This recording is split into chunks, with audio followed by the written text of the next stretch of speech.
敢问先生，此处可是雍氏药铺？正是正是，老朽便是这雍氏药铺的掌柜。先生，可识得上面的字？是的，是的。请先生按方抓药。好好好。麻黄、桂枝、生姜。哎，不对呀，你这药方哪里来的？怎么了？你这药方用量有差错，我不能给你抓这个药。哎，我这药方是女医开的，医术高明，不会有误。我就不够高明吗？啊，我说不对就不对，你赶紧走吧。我这是救命的药，你怎么可以这样？什么药不救命啊？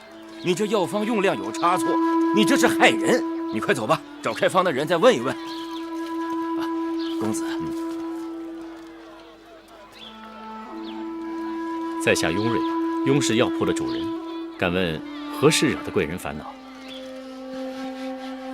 听说先生见闻广博，无所不知，这是我的药方，劳烦您看看，为何你家掌柜硬说这用量有误？这药方上写的是鸟传，贵人可是来自楚国？正是。不知道为什么这位先生不肯接我的药方。贵人可知，这秦楚两地虽然接壤，但不仅文字各异，就连这度量之衡器也是不同。我这老仆虽然识得药方上的药名，但因为分量上与我们的惯常有差异，怕是搞错误人性命，所以不敢接此药方。原来如此。好在昔年本人也曾游学楚国，对楚国的鸟传略知一二，知道楚国的计量方法与秦国的不同。这药就由我来抓吧。有劳先生了。您的药包好了。多谢先生。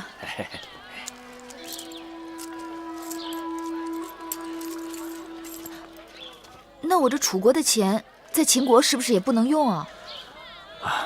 也不是不能用，一般来说就是称重。不管什么钱币，大致分量都差不多。我看你初到秦地，若是要多待几日的话，定是要去兑换钱币的。那我找何人可以兑换钱币？此城的银号也是本人所开，我这里还有一些元钱可以兑换给贵人，免得来去麻烦。多谢先生。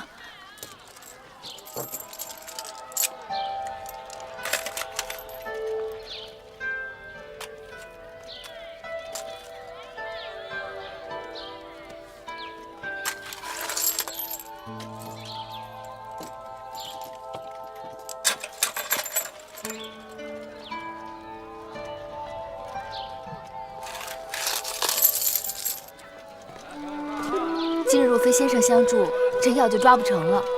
大恩不言谢，若日后有机会，定当报答。举手之劳，人皆可为，岂敢当一声恩与谢？在下今日也不过是凑巧到此，能为贵人效劳，是在下的荣幸。先生姓雍，这一路往南下去是上庸，莫非您是雍国后人？雍国处于秦楚夹缝之间，早已亡国，国土被秦楚瓜分。如今的雍氏不过是秦国的附庸之臣而已。原来先生也是位公子，失礼了。你还是称我为先生吧。大征之时，故国早亡，不如忘却吧。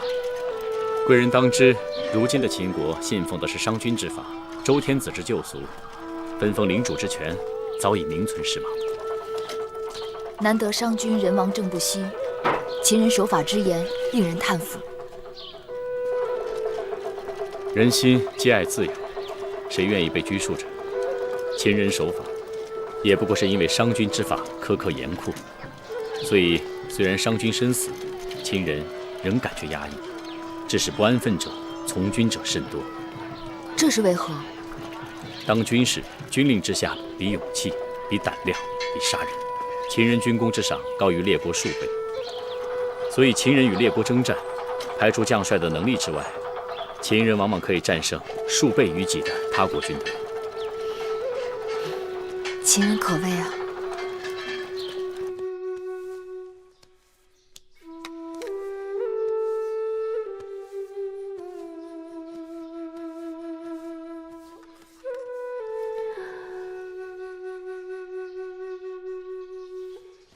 听说妹妹出门去了，还以为你我就此难见了。姐姐何出此言？因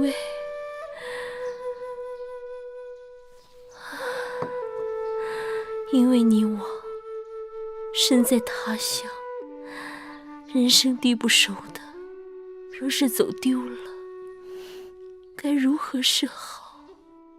姐姐多虑了，我又不是小孩子，说丢就能丢。只是太辛苦你了。只要姐姐的身子能好起来，我做什么都不辛苦。你越是公主的陪嫁应试，替公主奔波劳累是分内之事。再说，她身体强壮，做惯了粗事差事。玳瑁姑姑此话不对，月儿久病，身体尚未痊愈，就与你我一同素风参与，艰辛无比，何来的强壮二字？再说月儿本是楚国公主，为何她就该做粗使差事？从今以后，我和月儿只有姐妹，没有尊卑。玳瑁姑姑要再出此言，不要怪我迁怒于你。是。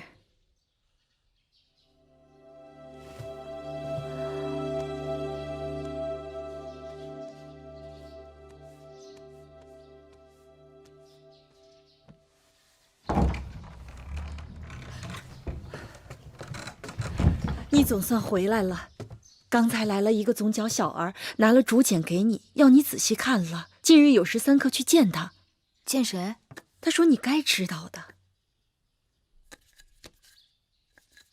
那小儿呢？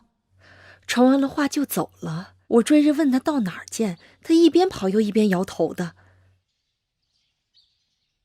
皎皎黄鸟止于岐，谁从穆公子车燕西？我猜想该是黄公子派来的人，但没头没脑的几句话，什么也没说呀。这个人到哪儿去见他呀？他说了。是吗？姑姑放心，我去见他就是了。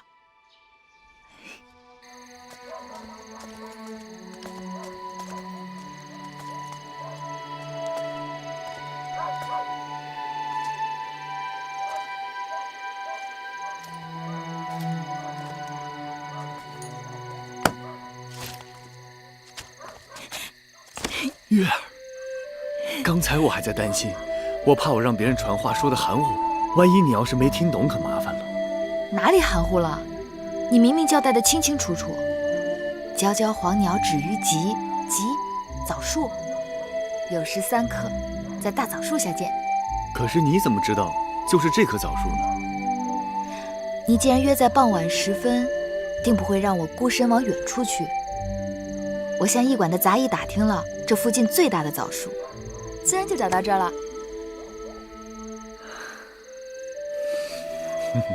傻笑什么呀？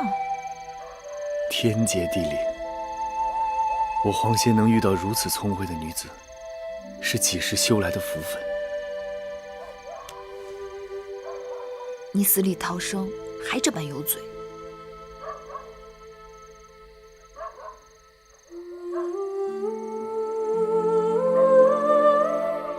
你的手好冷啊。我不冷。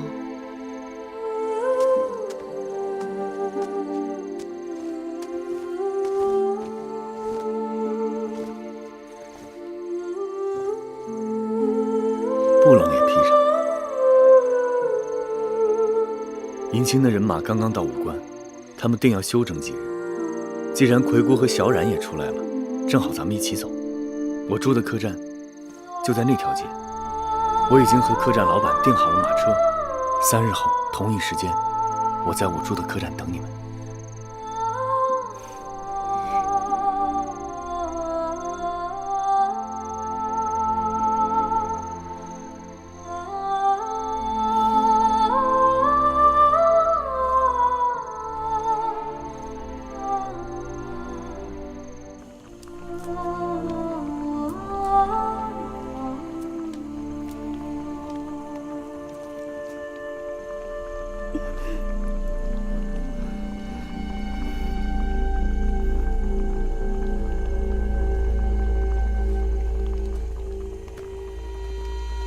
姑姑啊，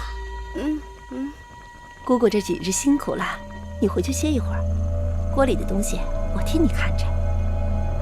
这个不行，为何不行？这是为舒公主熬的肉糜，一夜不可熄火的。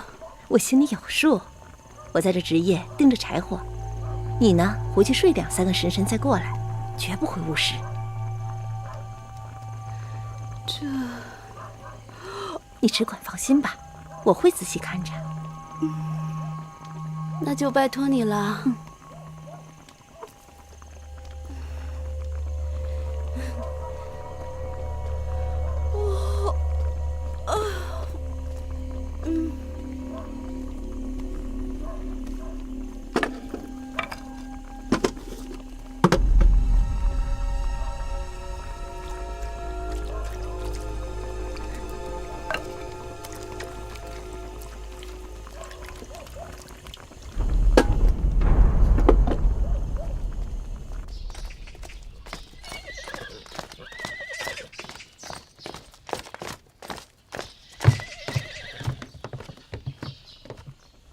我们在这武关城内已经滞留了5日，大秦军法严谨，按期不到一律处斩。岳公主，近日末将在此，请舒公主2日后务必上路。将军可知，公主病得不轻，你若逼着她2日后上路，那便是要了她的性命。吉期不能耽误，2日后无论生死都要启程。舒公主若是走不了，末将就是派人抬，也要把公主抬上车。你们为何不派快马给秦王报信，告诉他人命关天，务必更改吉期？若要硬抬舒公主上路，你先杀了我好了。你2日就是2日，2日后你们若不走，我自己回咸阳向大王请罪。至于你们的安全，恕不负责。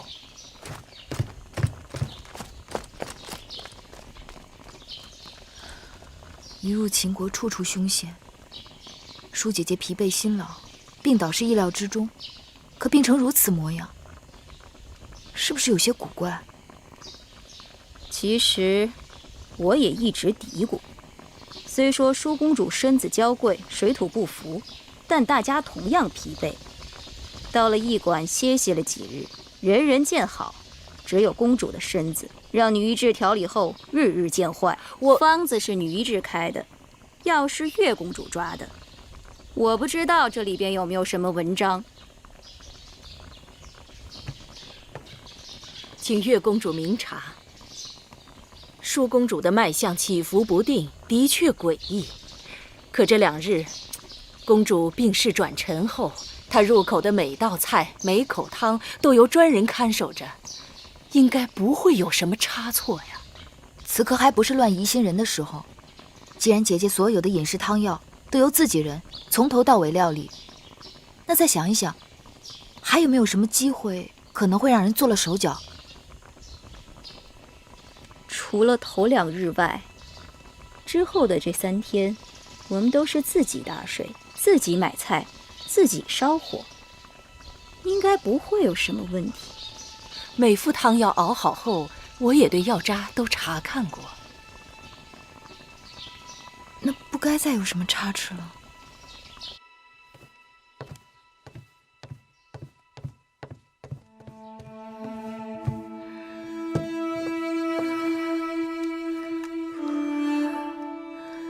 岳妹妹，我是不是要死了？你净瞎说，你就是水土不服，调养几日就会好起来的。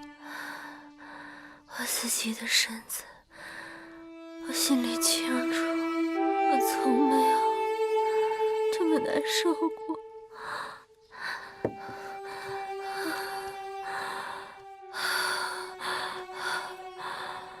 我怕是到不了咸阳了。别瞎说，吃了药就会好起来的。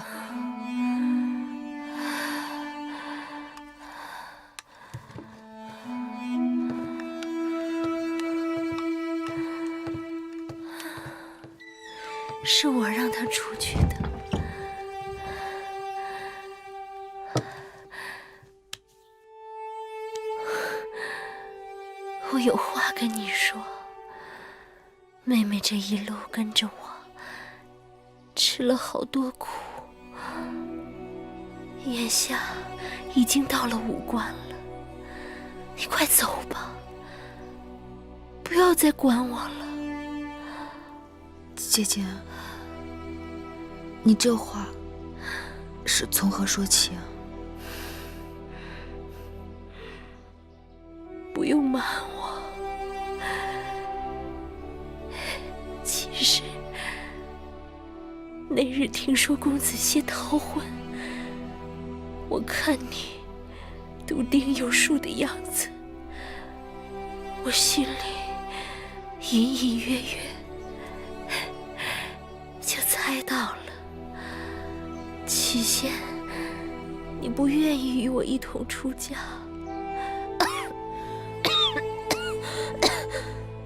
后又自请陪嫁秦国，定是事出有因，对吗？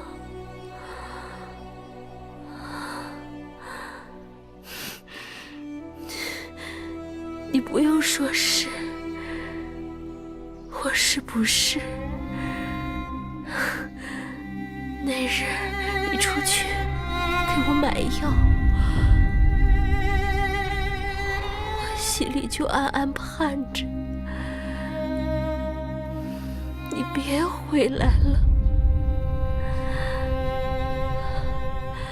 你在楚宫里吃尽了苦，我原想为你做的就是能帮你逃离苦海。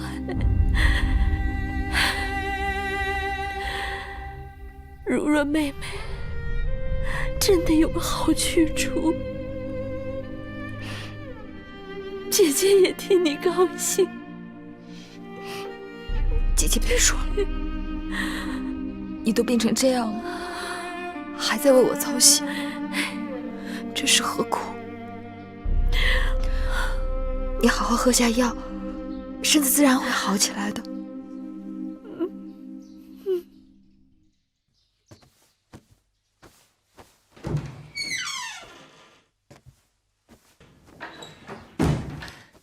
玉儿，姐姐，姐姐，我们什么时候可以走？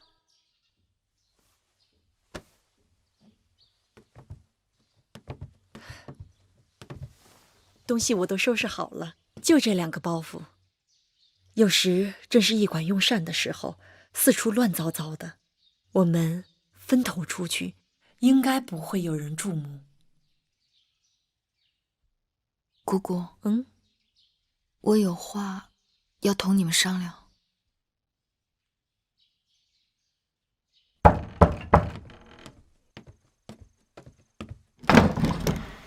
月儿，你怎么提前来了？快进来。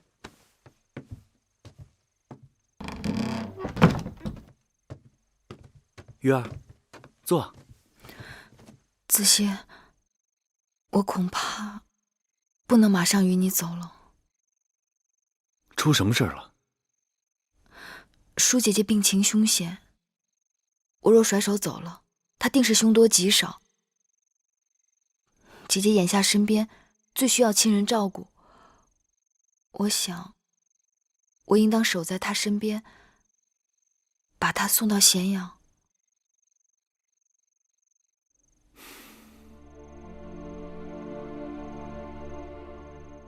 月儿下肝易胆，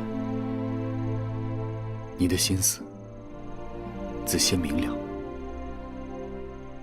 只是怕耽搁的时日太多，万一走漏了风声，风险太大。毛敖将军坚持2日后启程，眼下只能走一步看一步了。等把舒姐姐送到咸阳，月儿就可同葵姑、同小冉与你远走高飞了。既然月儿的心意已定，我依你就是。将来咱们一起到了咸阳，再做长远打算吧。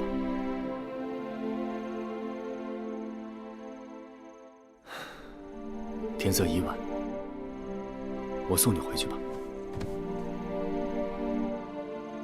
这一分手，不知又是多少千山万水。多少千山万水，子歇都和月儿一起。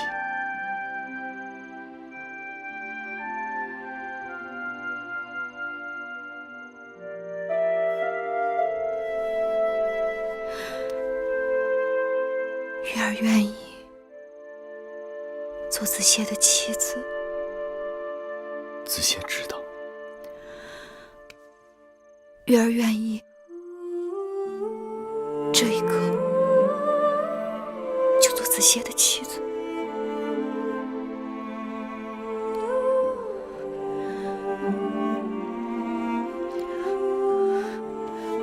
月儿不可，月儿万万不可。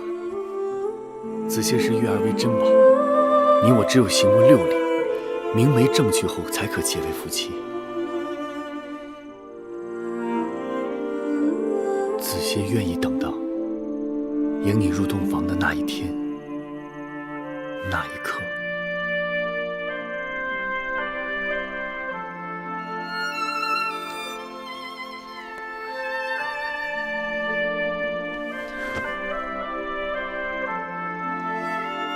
我的夫君是真君子。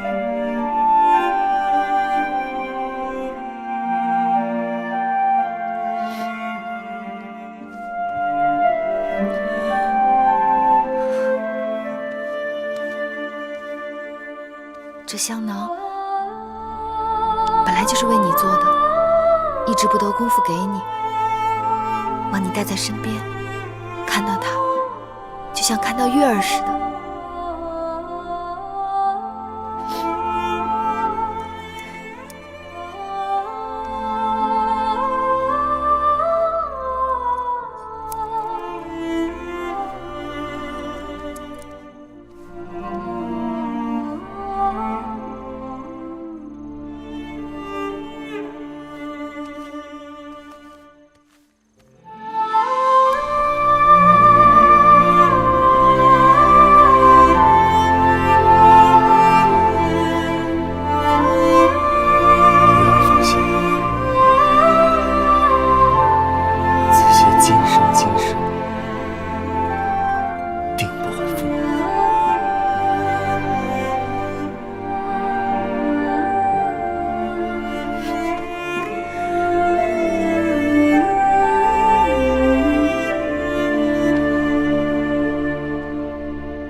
你在干什么？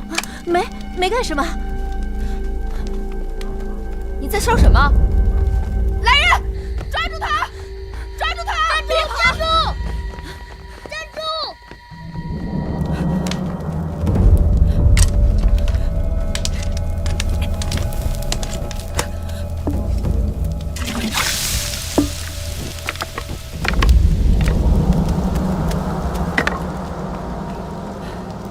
抓到没有？天打黑，给他跑了。但他也没占着便宜，我在他手上狠狠咬了一口。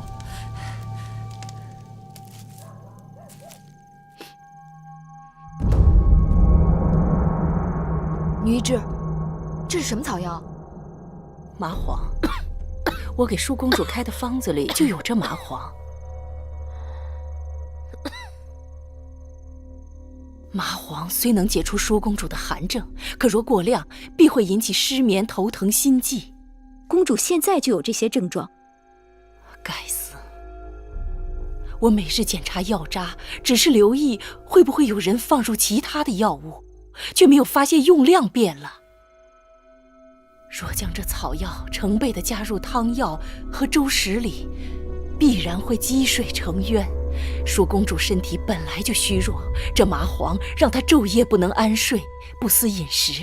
假若长此以往，只怕再过些日子，公主不是发狂，就是油尽灯枯而死啊！是谁这么处心积虑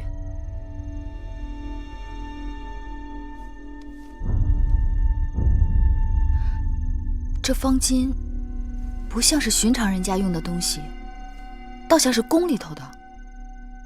不用说了，定是秦宫里的人想要害公主。这舒姐姐是秦王迎娶的新王后，人还未到咸阳，怎么就与人结仇了？奴婢猜测，幕后指使之人会不会是秦国的魏夫人？魏夫人？魏夫人是谁？魏后跟奴婢说过，秦国的魏夫人是秦王前王后的妹妹。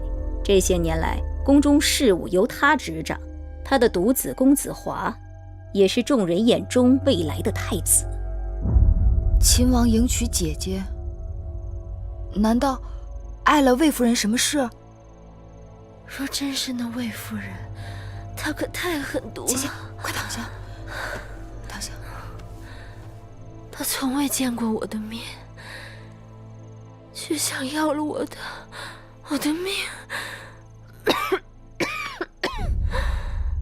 只可惜，我们没有抓到那雏鸟，不然到了咸阳，人证物证俱全，姐姐便可向秦王据理力争，拿他们问罪。可我们没抓着那个雏鸟，会不会打草惊蛇？那边并不摸我们的底，恐怕还不至于。你们都先下去吧，有月儿陪我就好了。是。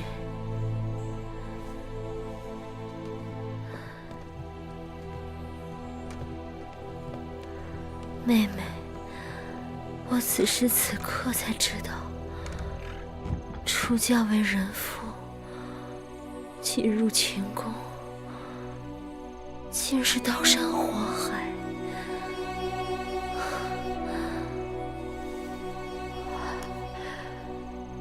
我前几日跟你说的那番话，并非混热之言。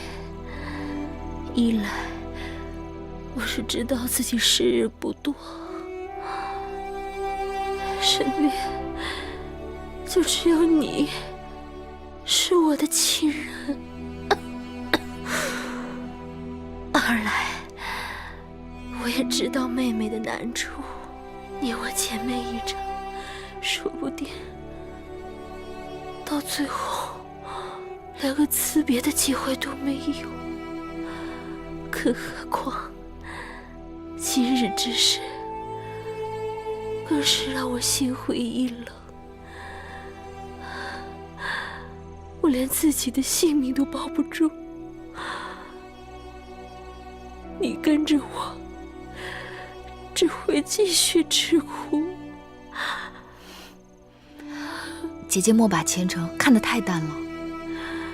这次害你之人能得手，只缘他们精心策划，而我们毫无防备，加之秦王远在咸阳，鞭长莫及。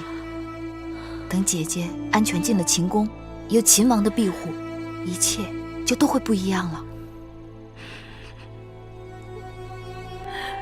只怕你要不在我身边，我恐怕自己会少了许多主见。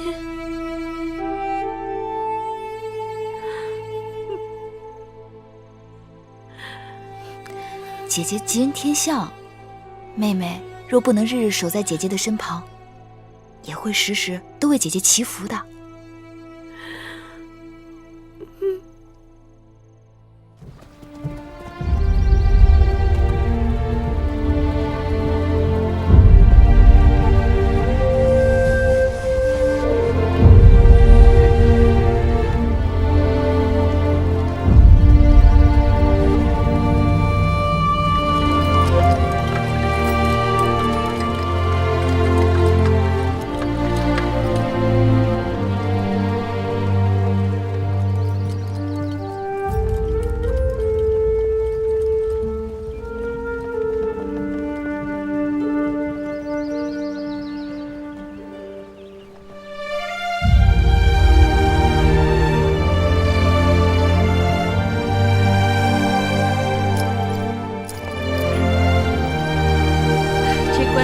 果然比颠簸在荒郊野岭之上要好了许多。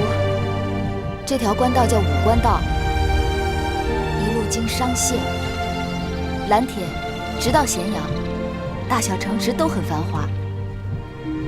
小冉不想去商县、蓝田，那你想去哪儿？小冉想去赵国、齐国，去看邯郸到底有多繁华，去看邯郸的人到底有多优雅。怎么会让那燕国人一心模仿，连自己应该怎么走路都忘了？我还想去看传说中的稷下学宫，去登泰山。孔子说：“登泰山而小天下。”哎，去燕国，去燕国也可以。听说燕国那边冷得能冻掉鼻子，会不会大冬天满街上的人都没有鼻子？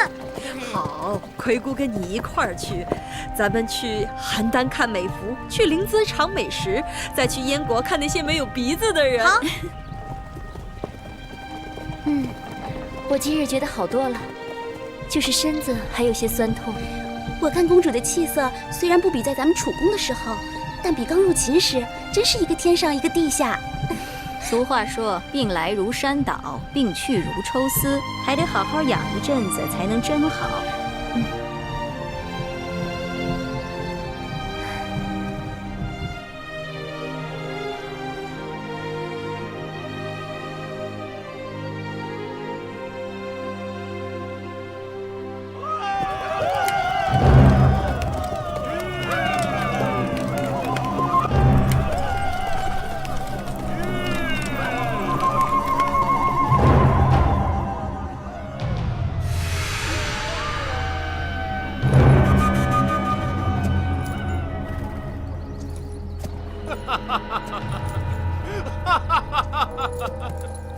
好家伙，这么多人，真是浩浩荡荡啊！看来给咱们带来了不少好东西啊！你去队伍后面，截住他们，捡好东西拿。好的，大王。儿郎们，我们的女人，还有我们的孩子，现在眼巴巴的，正在等着我们满载而归呢。今年冬天的酒跟肉，就全靠这趟了。去吧！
不会骑马。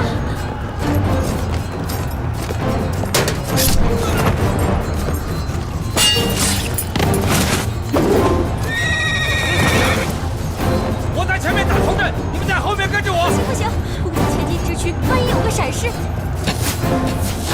前面不远就是商县，如果有人能够引开敌人的主力，咱们就能再多撑一会儿。商县的守将一定能赶到。姐姐，把披风给我。对，月公主说的对，这披风是万万穿不得了。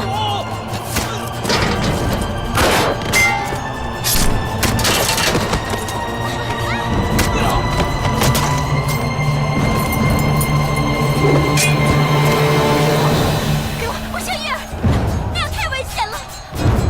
眼下我们都被困在这儿，可他们并不认识你，能识别的大约就是这件披风了。我去把他们引开。一人为杰，总比大家涉险要强。他们有点奴婢，好歹是一个人的性命，就由奴婢去吧。刀剑无情，小冉眼下是我唯一担心的人。我把小冉托付给姑姑，千万要好生照顾她。不，给我公主，如果你有事，所有人都活不成了。默点看，月公主的主意不妨一试啊！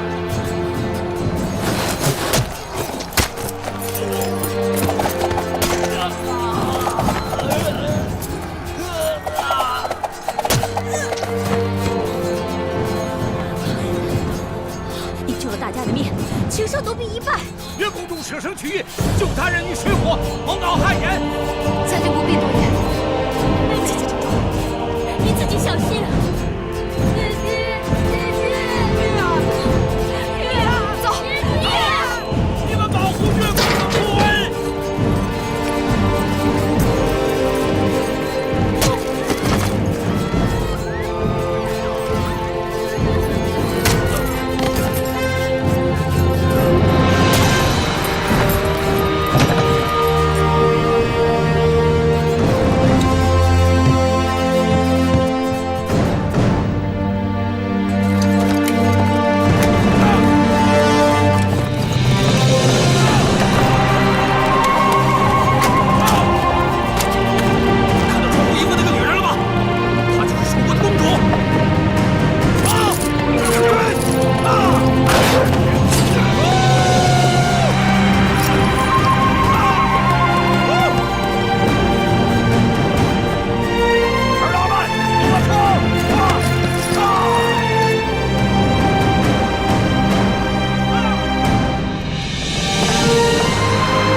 月儿，你还好吗？子歇，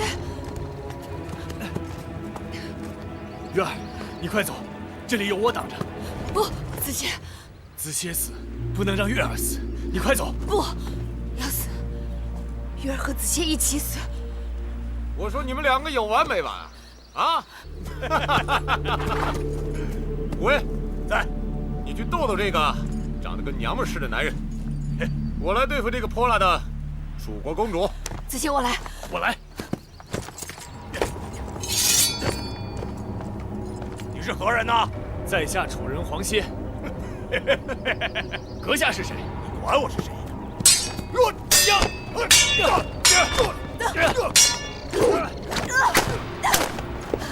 子期小心！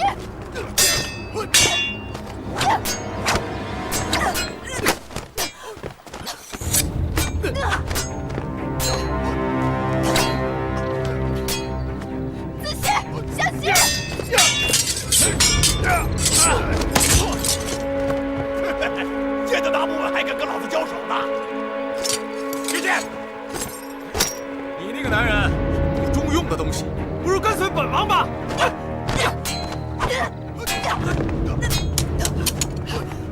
子期，放开我！看看，小白脸是怎么死的？哪是我们的对手？别吵了！子期，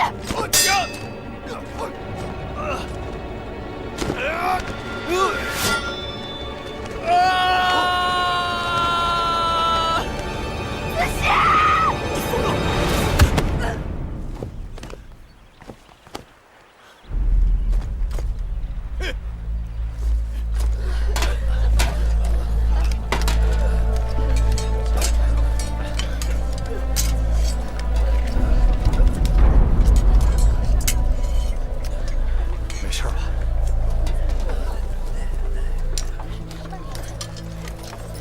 怎么样？不行了。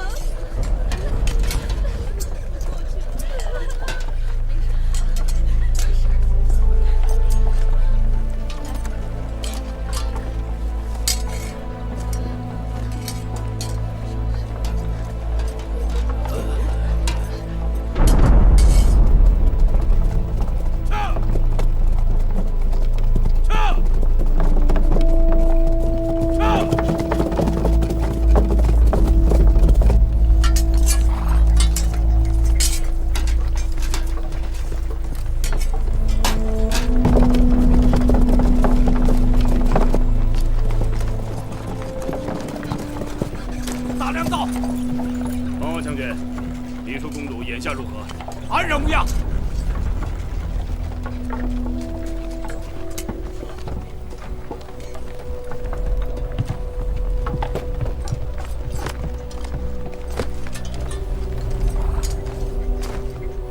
秦国大良造公孙衍拜见秘书公主。公主，公孙衍救驾来迟。大良造，月公主，月公主带人去引开了敌戎，先不知去向，怕是凶多吉少，还望大良造能够快快派人去救他。原来如此，恕公主请放心，微臣马上派人去寻找公主。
等我，让我出去！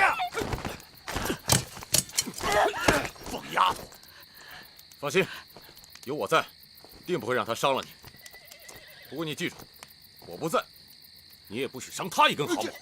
还有你们，记住了吗？是。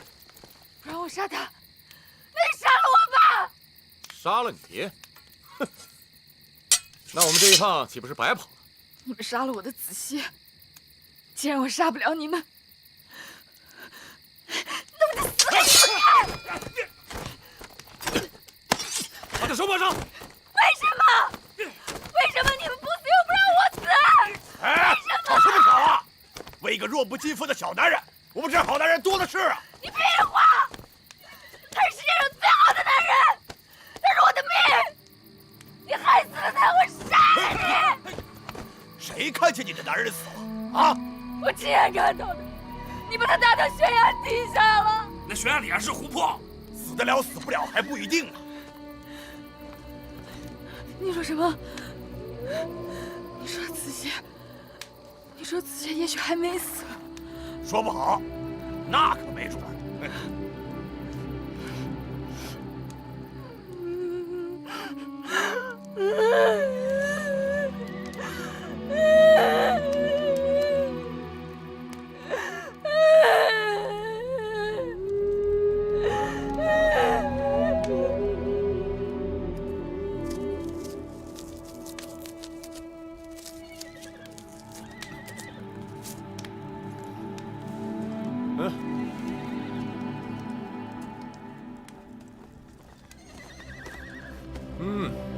真香啊！拿着。不饿呀？不饿我可饿了啊！真香。你们为何要抓我？自然是为了钱。你不像是普通的劫匪，你们到底是什么人？你猜猜。披发左衽，必为虎祖，北狄西戎。你们是狄，还是戎？丫头，看来你有点学识啊。东胡、林胡、楼烦，白狄、赤狄，西戎，还是义渠？义渠。义渠？义渠在秦国之西北，怎么跑到东南面来袭击我们？你知道你们袭击的人是谁吗？难道你们吃了豹子胆了吗？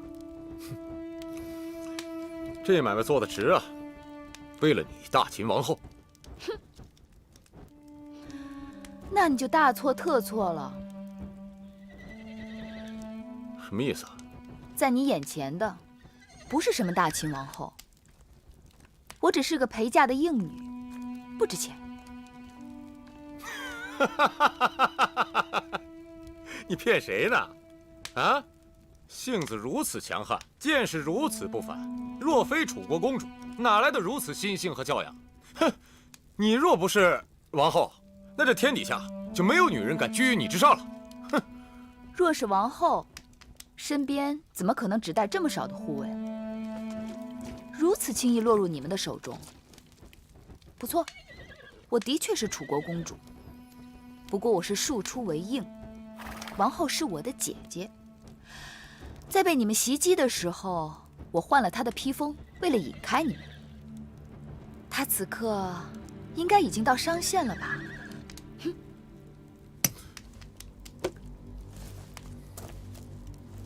你果真不是狄公主？当然不是。抓你的时候我就起过疑心，如果你是嫁于秦王的新王后，哪会跑来这么一个小男人为你拼命？你的买卖亏本了。这王后的妹妹，多少也值几个钱吧，就是赚多赚少的事儿。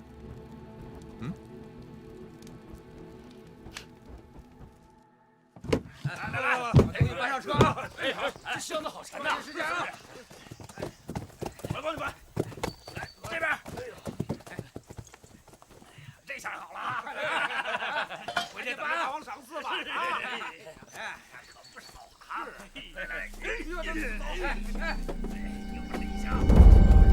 赶紧把那个箱子搬过来！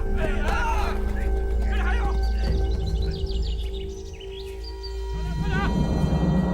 快点！跑了！我来人呐！出公主跑了！大王，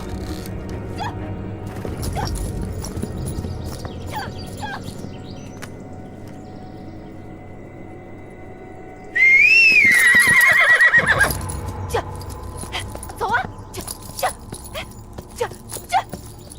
往前走！哎，别回去！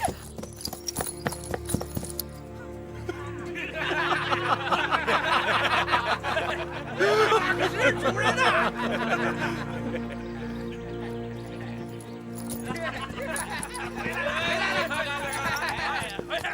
太阳算是个骑手啊！一群的马可不是随便跟人走的，就是啊。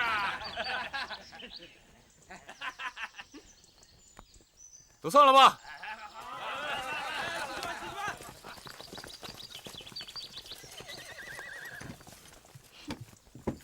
这马呀，是我们一群人的好朋友，他绝不会轻易离我们而去的。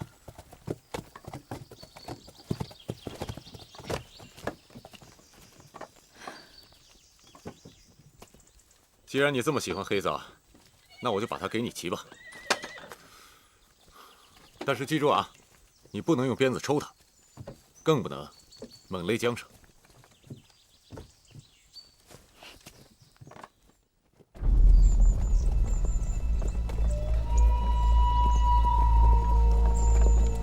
丫头，这一路走了这么久了，怎么也不说话呀？有心事啊？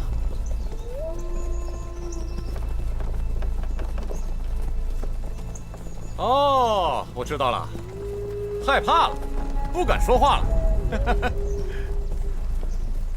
大王，大王，大王，前面就是大三关隘口了，不知道秦人会不会因为迎亲队伍被劫，不让我们过关呢？别担心，他们的耳目应该没那么灵光。再说了，我们带了那么多好东西，不用跟他们硬拼，我自有办法。这就是过关的符节，拿给他们看。好，去吧。哈。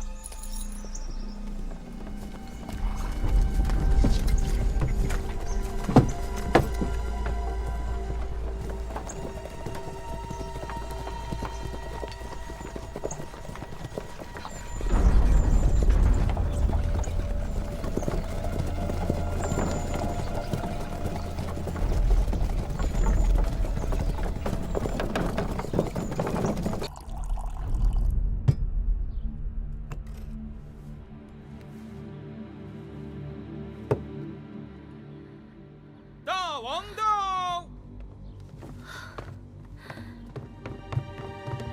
舒儿，大王，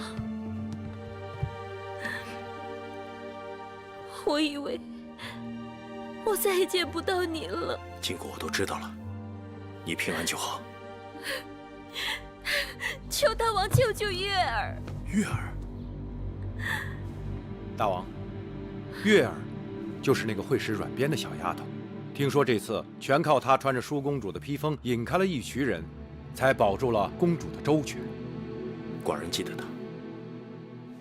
来，既然如此，义渠那边要想想办法。大王不妨找大良造公孙衍商议一下，让他推荐个合适的人选。公孙衍一直主张与魏国亲近，反对与楚国联姻，恐怕对此事不会热心。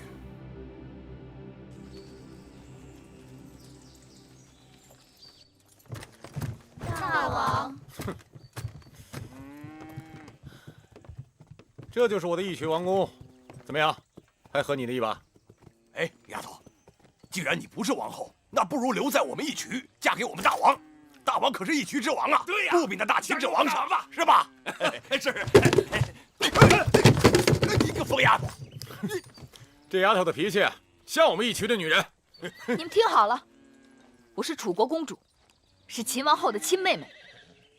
你们言语间再有轻薄之意，就不要怪我不客气。真是好笑啊！你现在明明在我手里，却要对我说不客气。哼！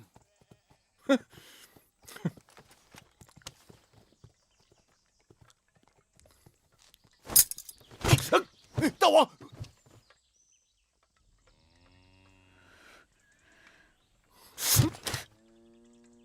再敢无礼，我就杀了我自己。哎，别，我不动啊！滚出去！你这是何苦了？我不就是把你抓回来了吗？我又没对你怎么样，你干嘛要杀我？又要死给我看？你们把我的子谢打下了悬崖，我即使杀了你们，也不能解我的心头之恨。我有机会便要杀了你们，我若是杀不了你们，我就随他一起去。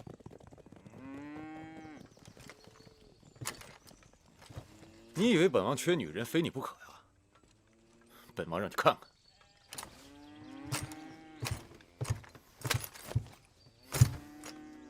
来，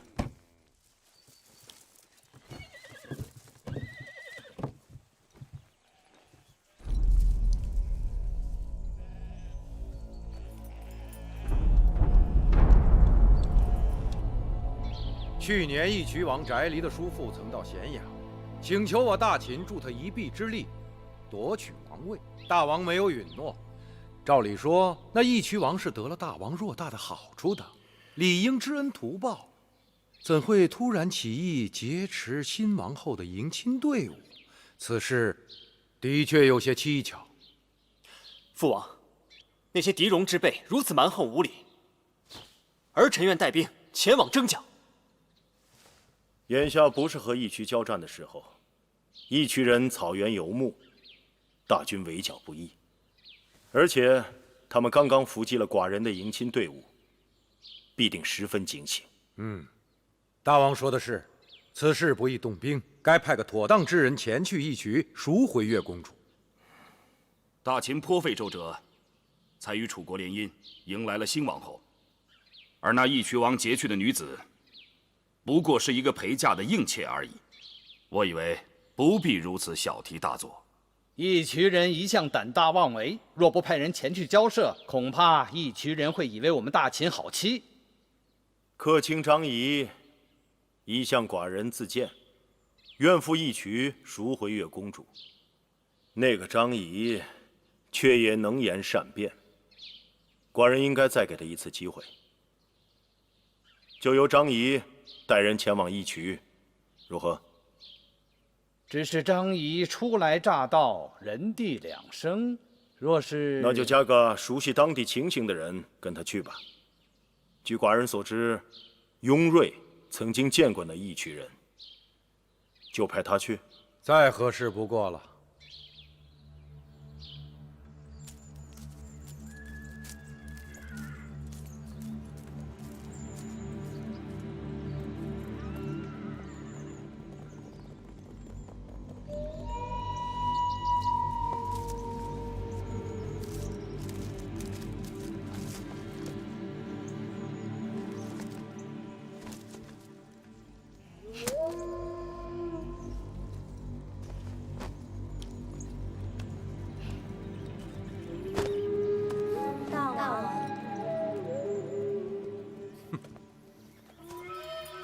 公主，这2日住在我这儿，没什么不习惯的吧？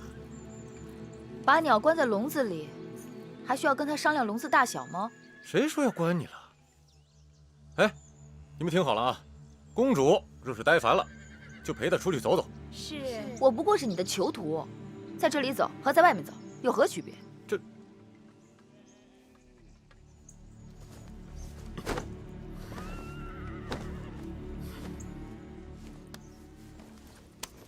你看，我的手下把你当成贵客，以礼相待。这你就算真是个狄公主，嫁到秦国做王后，也不过如此。可笑！义渠自己还向秦国称臣，想称王，谁会承认？谁能臣服？知道的还不少啊！没错，1年之前我父王去世，部族内乱，秦国趁机来袭，我们不得已才称臣。可那只是权宜之计，等我们一群人缓过这口气来，我们就有足够的马匹和牧人。你看到了啊，我的兵卒比秦人的更强悍，我的骑兵比秦人的兵车更灵活，总有一日，我会让秦人向我称臣。但是你们没有关隘城池，没有耕地粮食。我们一群人是草原之子，天苍苍，野茫茫，何必有什么关隘城池呢？唉，说你愚笨都是抬举。管子设计关隘城池，就是专门用来对付你们这些夷狄的办法。对付我们？笑话！别以为仗着兵强马壮就可以耀武扬威。你们若没有关隘城池，就不能储备粮食交易物品。一遇灾年，草场荒芜，牛马无草可食，就会饿死。再强的部族也会一夕没落。这些你是怎么知道的？知道什么？哦，一定是这样。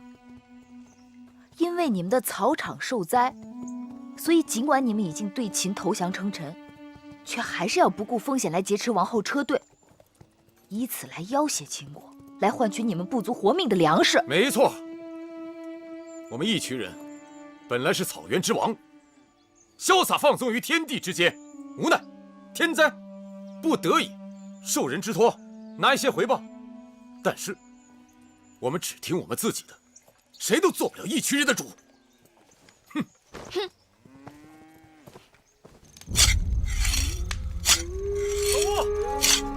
老吴，是吗？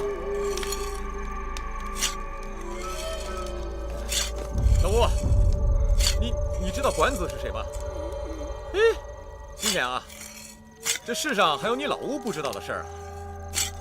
当初有人花重金让我们劫杀新王后，可那个丫头到手却是个假的，既然受人之托，如今得有个交代啊。杀了。可那个丫头，鬼精灵的，杀了有点可惜啊，是吧？哎，你看着我喜欢她了，可她一个笑脸都不肯给我，还一心要杀我。你的意思是把她睡了？哎，不行，他们，我们草原的女人可以这样，睡在一起，日子一长，不情愿也会死心塌地。可她呀，她会死给我看。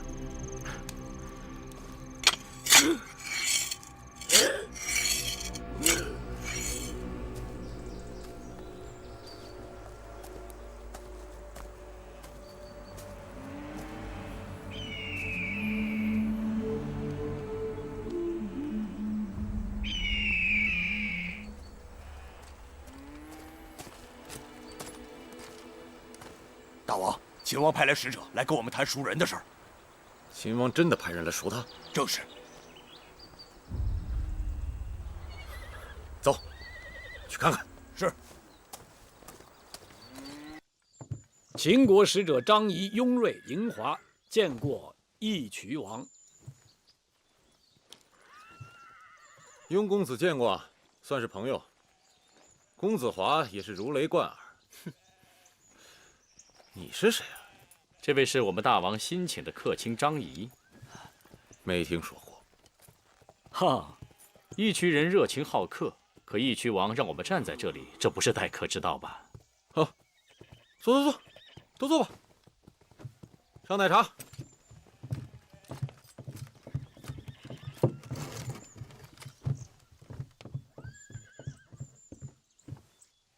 你们今日来我义渠，有何事？义渠如今大祸临头，我是特地来解义渠之危的。好大的口气啊！说说，我义渠如何大祸临头了？1年多以前，义渠内乱，您凭借着老乌的帮助夺得了王位，但似乎您的叔叔到今日还逃窜在外。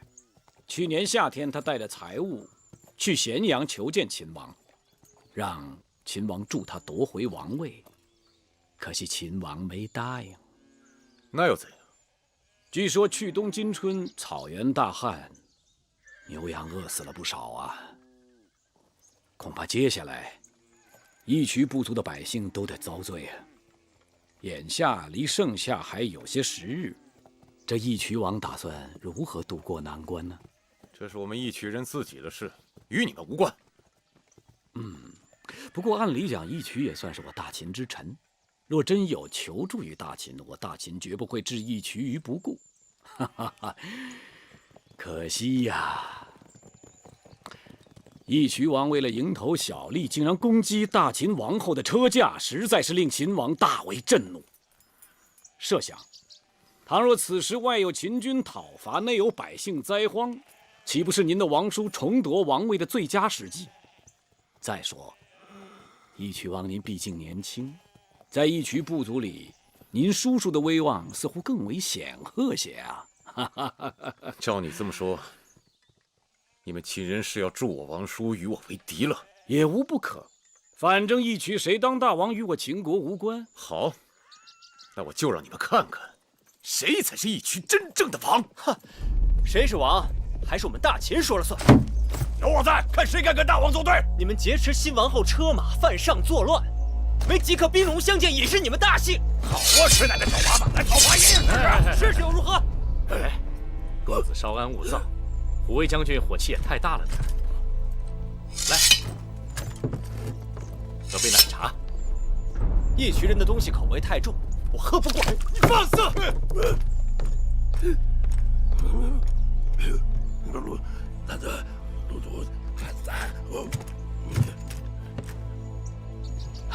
我倒想尝尝。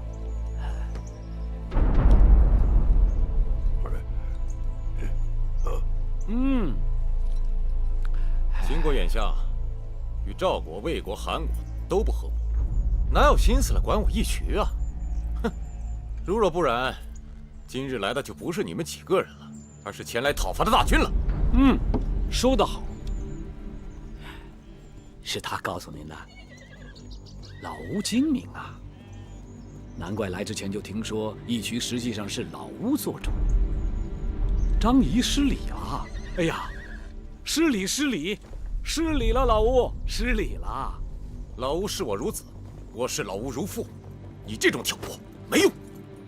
说吧，你们准备出多少钱来赎那个女人？义渠王是直来直去之人，张仪也就实不相瞒了。我们此行并非大王授意，乃是我新王后疼爱自己的妹妹，特派在下为特使，带上珠宝来赎回楚国的公主。月公主，